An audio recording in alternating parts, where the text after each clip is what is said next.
So this is John Minard from Spark doing Anatomy 101 on the ankle. I'm going to draw the ligament and bony structures as well as a few tendon structures through the ankle for you. That way you'll have a reference for where to palpate to test these various structures as well. On palpation, we can see the bony landmark on the outside being the lateral malleolus. So I will highlight the lateral malleolus here and coming up into the distal fibula. The anterior ankle joint line is actually slightly high. I can palpate the joint line right through there. Distal fibula actually runs right across here and down into the medial malleolus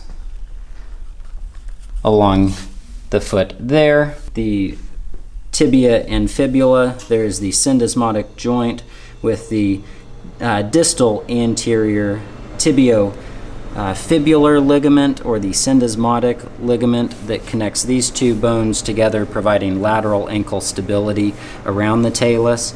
Other ligament structures, the talus, which is dome structured, living right in the middle of the ankle here.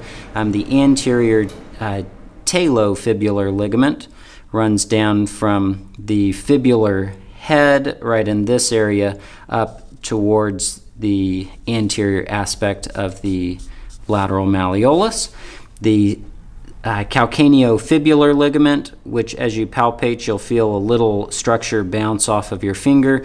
That CFL goes in a slightly anterior orientation down into the calcaneus there. The PTFL also is very difficult to palpate, but it is going to be posterior there.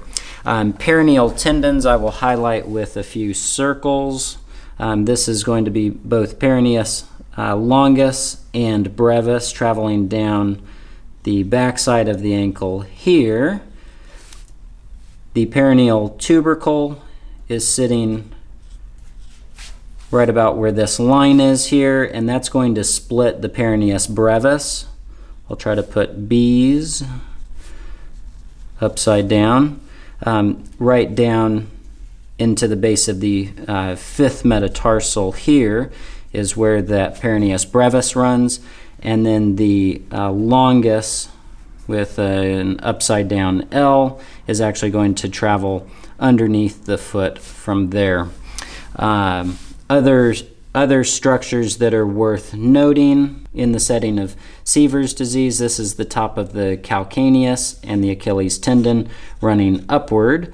Your calcaneal apophysis runs in a slightly curved orientation down into the calcaneus, so this is the region where you would want to perform your squeeze test in the setting of calcaneal apophysitis or Seaver's disease. Other structures as we move medially into the foot and ankle include bony structures like the navicular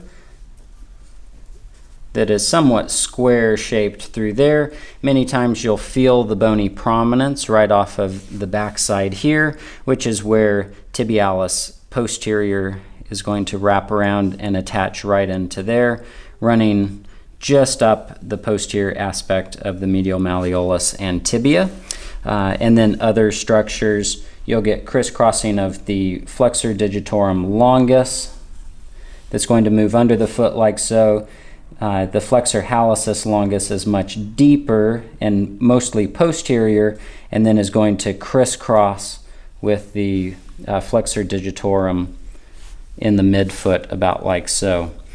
So again, these are common places for an accessory navicular, enthesitis or pain, sometimes an avulsion injury off of the navicular, avulsion injuries off of the base of the fifth metatarsal from the peroneals as well.